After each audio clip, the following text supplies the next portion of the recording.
नमस्कार दर्शक बंधु आज हूँ 7 एप्रिल 2026 मंगलवार मुझे आपसी देश विदेश पांचटी गुरुत्वपूर्ण खबर को तेज चलते डेरी न करके संपूर्ण खबर पर नजर पकड़ा जदि आम चैनल आपण मैंने प्रथम थर पर वीडियो देखते तेज चैनल को सब्सक्राइब कर पाखे बेल आइकन बटन को ऑन कर दिंतु यही लेटेस्ट खबर खूब शीघ्र आपण पाखे पहुंची तेज आसन जाना आज दिन खबर नंबर 1 एथर पश्चिमबंग में किए कर शासन चलित वर्ष देश में 5टी राज्य में विधानसभा निर्वाचन होगा एमध्य पश्चिमबंग और आसाम में विधानसभा निर्वाचन समग्र देश में दृष्टि आकर्षण कर मारिटाइज एक मतामत सर्भे कर मतामत सर्भे राजनैतिक दलगुड़ी को आसन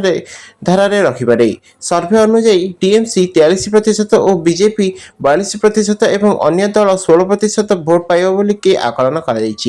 सर्भे आधार बंगलार 294 विधानसभा आसन में एक कठोर प्रतियोगिता अनुमान कर मार्टिनाइज मतामत सर्भे अनुଯାयी टीएमसी 140 रु 160 आसन और बीजेपी 130 रु 150 आसन और अन्य दल 8 रु 16 आसन जिते बोली आकलन कर बंगलार बहुमत संख्या 148 आसन में पहुंची एथर बंगाल राजनैतिक दृष्टिपट एक गुरुत्वपूर्ण परिवर्तन आसी तेज आसु जान खबर नंबर 2 को आईपीएल चली समय अंपायर को हत्या आजिकल देश में आईपीएल 2026 रोमांस देखा मिलूँ समय आंध्र प्रदेश को जन क्रिकेट अंपायर हत्या सहित जड़ित एक अभावन घटना सामना को आसी घटनाटी विशाखापट्टना घटी एक स्थानीय स्तरीय क्रिकेट मैच खेल जाऊला मैच समय एक रनआउट निष्पत्ति को लेकिन बद सृष्टि होता जार परिणाम स्वरूप जन 21 वर्षीय अंपायर को ऊपर छुरी माड़ होता रविवार खेल क्रिकेट मैच समय एक घटना घटीला 21 वर्षीय ढोला अजित बाबू तांका बंधु मुदुमुरी चिरंजीवी सहित अंपायर भाव में कार्य करुले एक रनआउट कल खेलाड़ी मध्य एक युक्तितर्क आरंभ होता मामलार तदंत करुवा जने वरिष्ठ पुलिस अधिकारी मल्लेश्वर राव कहते अजित बाबू एवं चिरंजीवी परिस्थिति को मध्यस्थता करने हस्तक्षेप करते सफलता सहित जिनगुड़ी शांत करते तथापि क्लांता किशोर नामक जने दर्शक क्रोधर बशवर्ती होकर अंपायर एवं खेलाड़ी उभय को मौखिक भाव में गाड़ी तेज आसन जाना खबर नंबर 3 को 14 विश्वविद्यालय कुलपति नियुक्त तेबे 14 कुलपति नियुक्त कुलाधिपति तथा राज्यपाल हरिबाबू कंभपाटी अनुमोदन देइछन्ति प्रोफेसर अर्क कुमार दास महापात्र रेवेन्सा विश्वविद्यालय कुलपति नियुक्त होइथिबा बेले प्रोफेसर संतोष कुमार त्रिपाठी फकीरमोहन विश्वविद्यालय कुलपति होइछन्ति भुवनेश्वर लोकभवन स्थित कुलपति कार्यालय जारी एक सरकारी प्रेस विज्ञप्ति अनुसार ओडिशा विश्वविद्यालय आईन 1998 धारा 6 उपर उपधारा 1 अनुसार प्रदत्त क्षमता प्रयोग करके राज्यपाल द्वारा यह नियुक्त कर दिया जाए तेज आसन जाना 14 विश्वविद्यालय कुलपति एफएम विश्वविद्यालय कुलपति प्रोफेसर संतोष त्रिपाठी रेवेन्सा विश्वविद्यालय कुलपति प्रोफेसर अर्क दास महापात्र उत्कल विश्वविद्यालय कुलपति प्रोफेसर चंडीप्रसाद नंद एवं धरणीधर विश्वविद्यालय कुलपति प्रोफेसर संजय कुमार पात्र एवं गंगाधर मेहर विश्वविद्यालय कुलपति प्रोफेसर व्योमकेश त्रिपाठी एवं खलिकोट यूनिटरी विश्वविद्यालय कुलपति प्रोफेसर असीमा साहू एवं मां माणिकेश्वरी विश्वविद्यालय प्रोफेसर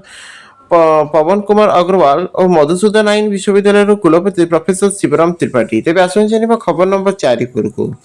लक्ष टंका तलक खसी आसपे सुना दर बिजनेस टुडे रिपोर्ट अनुଯାयୀ प्रयोगशाला उत्पादित सुना होपरी सुना जहाँ खनि खनन बदल में वैज्ञानिक कौशल व्यवहार कर परीक्षागार में उत्पादित हुए तथापि हीरा और सुना तैयारी करने व्यवहृत प्रक्रिया मध्य एक गुरुत्वपूर्ण पार्थक्य अच्छी हीरा हूँ कार्बन गठन जहाँ चाप सृष्टि करते सुना एक उपादान यह सृष्टि करने वैज्ञानिक मानक एक परमाणु रिएक्टर व्यवहार कर अन्य धातु परमाणु गुड़ी को परिवर्तन करने को पड़ो प्रयोगशाला तैयारी सुना रासायनिक एवं भौतिक भाव में शुद्ध 24 कैरेट सुना सहित सामान यार ओजन और चमक और स्थायित्व माटी खनन कर सुना सहित सामान जदि आपन प्रयोगशाला तैयारी होता सुना और खनन कर सुना को पाखा रखती तेज विश्व सबुठारु प्रसिद्ध अलंकार व्यवसाय मेसीन बिना पार्थक्य जानीपर ना। खबर नंबर 5 को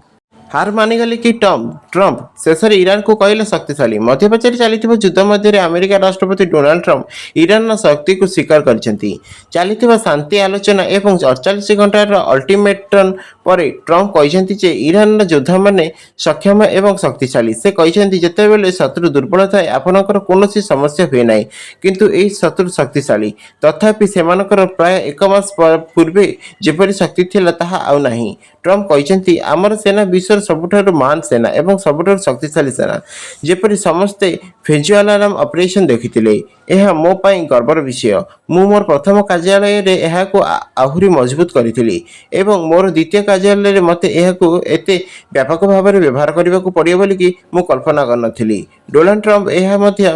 ଇଙ୍ଗିତ କରିଛନ୍ତି ଯେ ଆମେରିକା ଶୀଘ୍ର ଇରାନ ସହିତ ଯୁଦ୍ଧ ଉପରେ ଚୂଡ଼ାନ୍ତ ନିଷ୍ପତ୍ତି ନେଇପାରେ। ତେବେ ଏହିସବୁ ଖବର ଆପଣମାନଙ୍କୁ କେମିତି ଲାଗିଲା ନିଶ୍ଚିନ୍ତ କମେଣ୍ଟ ବକ୍ସ ମାଧ୍ୟମରେ ଜଣାଇବେ। ଭିଡ଼ିଓଟି ଭଲ ଲାଗୁଥିଲେ ଲାଇକ୍ କରିକି ସାଙ୍ଗମାନଙ୍କୁ ସେୟାର କରିବା ପାଇଁ ଜମାରୁ ଭୁଲିବେନି। ଧନ୍ୟବାଦ।